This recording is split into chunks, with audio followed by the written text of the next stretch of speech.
பாராளுமன்ற உறுப்பினர் ராமநாதன் அர்ஜுனா அவர்களால் தெல்லிப்பளை போலீஸ் நிலையத்தில் செய்யப்பட்ட முறைப்பாட்டுக்கு அமைய இன்றைய தினம் மெல்லாகம் நீதிமன்றத்திற்கு நாங்கள் அழைக்கப்பட்டிருந்தோம்.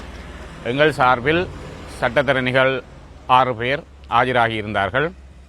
கௌரவ மன்றுக்கு நாங்கள் எங்களுடைய சட்டத்தரணிகள் சார்பாக தெரிவித்தது, நாங்கள் கொலை அச்சுறுத்தல் எதனையும் பாராளுமன்ற உறுப்பினருக்கு விடுக்கவில்லை.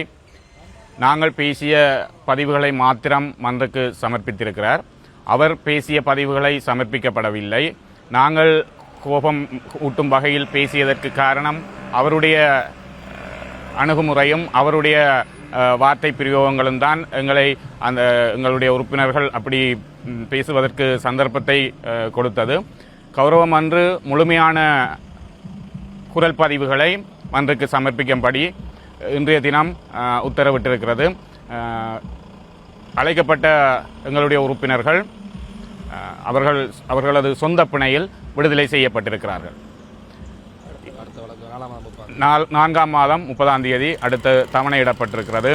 கௌரவ பாராளுமன்ற உறுப்பினர்களுக்கும் எங்களுக்கு எதிரான சக்திகளுக்கும் நாங்கள் சொல்ல விரும்புவது, இந்த நீதிமன்றம், வழக்கு, போலீஸ் பிணை, காவல், தடுப்பு இதுகளெல்லாம் எங்களுக்கு புதுசில்லை.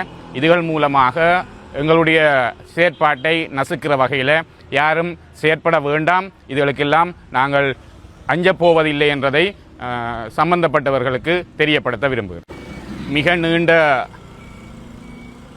எதிர்கால நோக்கில் மிக பாரிய நிதி செலவில் பாரிய அபிவிருத்தி திட்டங்களை முன்னெடுத்து கொண்டிருக்கின்ற எங்களை இப்படியான கவன கலைப்பான்கள் மூலம் ஒருபோதும் எங்களுடைய மக்களுக்கான அபிவிருத்தி செயற்பாட்டை யாரும் தடுத்துவிட முடியாது என்ற செய்தியையும் தெரிவிக்க விரும்புகின்றேன்.